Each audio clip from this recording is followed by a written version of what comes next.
Well, turning now to the latest on the job fronts. Today, we got a government report showing job openings rising in the U.S.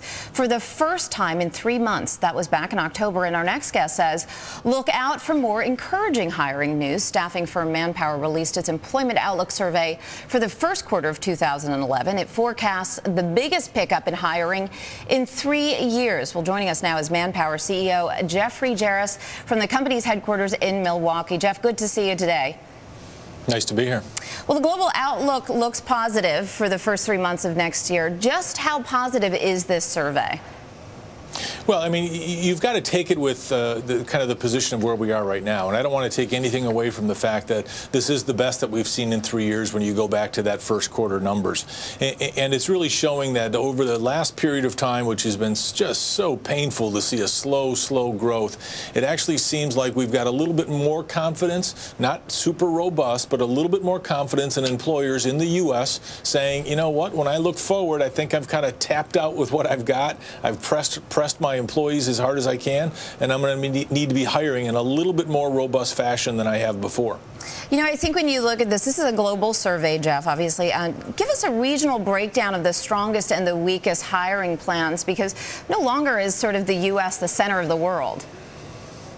Yeah, no doubt about that. I mean, I don't think we want to take away anything from what the GDP production out of the U.S. is. But when you look at where the consumer, where the hiring is happening, the shift has been occurring for some time, but now the reality is that it's here. We're seeing India, China, Vietnam, what they're doing in hiring intentions and the amount of people that they're adding onto their payrolls every single month dwarfs what's happening in kind of the OECD or kind of Western countries, with a few exceptions. Germany, as we've all heard, are doing some incredible jobs on export. So the German numbers are up, Swedish numbers are up, and no surprise, we're very much struggling in Spain and Greece and some of those kinds of countries. And the U.S. would sit kind of somewhere in the middle of all of that. And now what's interesting also is the industries that are hiring here. It's not just purely manufacturing, is it? No, and in fact, you know, one of the things that we saw earlier in the recovery was manufacturing leads, and they typically do because we kind of call it algorithmic. And what we mean by that is when you produce so many things, you need so many people to produce that. Service is a little different. Business services and leisure hospitality in the U.S. are the two that are leading the brigade.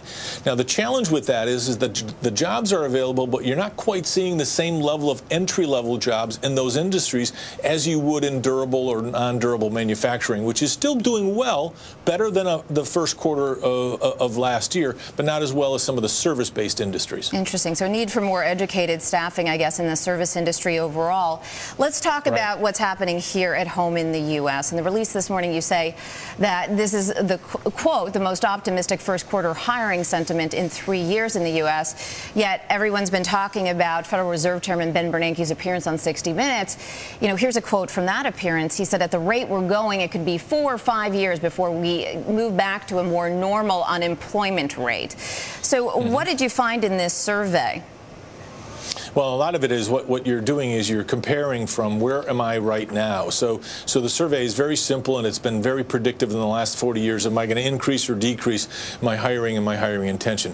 What the Fed chair is saying is if you do math of the 8 million jobs that were lost during the downturn at something like 200 to 220,000 a month in job gains, we're still out three and a half years, and we're only getting, you know, between 30 and 90,000. So we're in this for the long haul of some very slow recoveries, but we are going to get a little bit more energy, according to the survey, in the first quarter than we did last year at this time. And this we can see very quickly. We have a graphic up here that talks about anticipated hiring activity.